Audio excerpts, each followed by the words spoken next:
Good morning, praise the Lord. Today, July 28th, we'll start our day with asking ourselves if we have the assurance of heaven. In Psalm 26:9, David says, "Gather not my soul with sinners."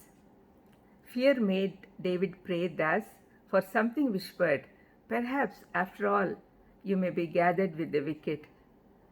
That fear, although marred by unbelief, springs in the mind from holy anxiety arising from the recollection of past sin. Even the pardoned man will inquire, "What if at the end my sins should be remembered and I should be left out of the catalogue of the saved?" This is a common question to every believer. He recollects his present unfruitfulness, so little grace, so little love, so little holiness, and looking forward to the future, he considers his weakness and many temptations which beheast him, and he fears that he may fall and become a prey to Satan.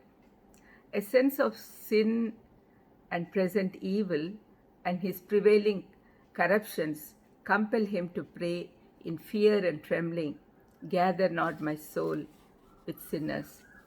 This prayer should be included in every believer's prayers every day, because without any intention of committing sins, we are committing several sins by thought and deed. Dear friend, if you have prayed this prayer and if your character matches that of David, you need not be afraid that you shall be gathered with sinners. Have you the two virtues which David had? The outward walking in integrity and the inward trusting in the Lord. These two we should be having.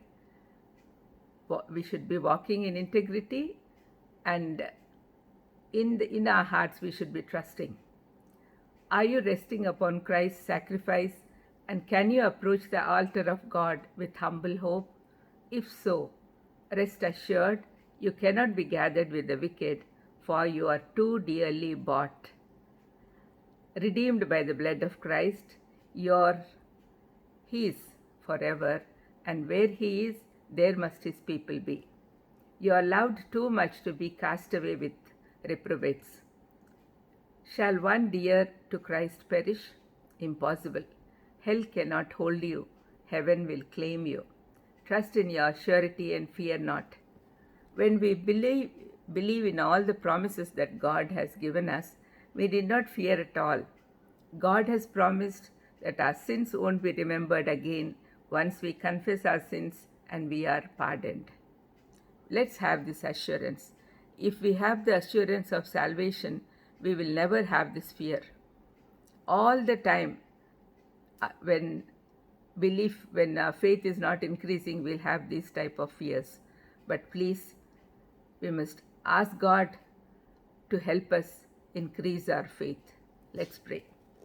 Lord, please help us not to forget your promises, and help us to have the assurance of salvation, and help us to be calm in your presence. In Jesus' precious name I ask. Amen. God bless you.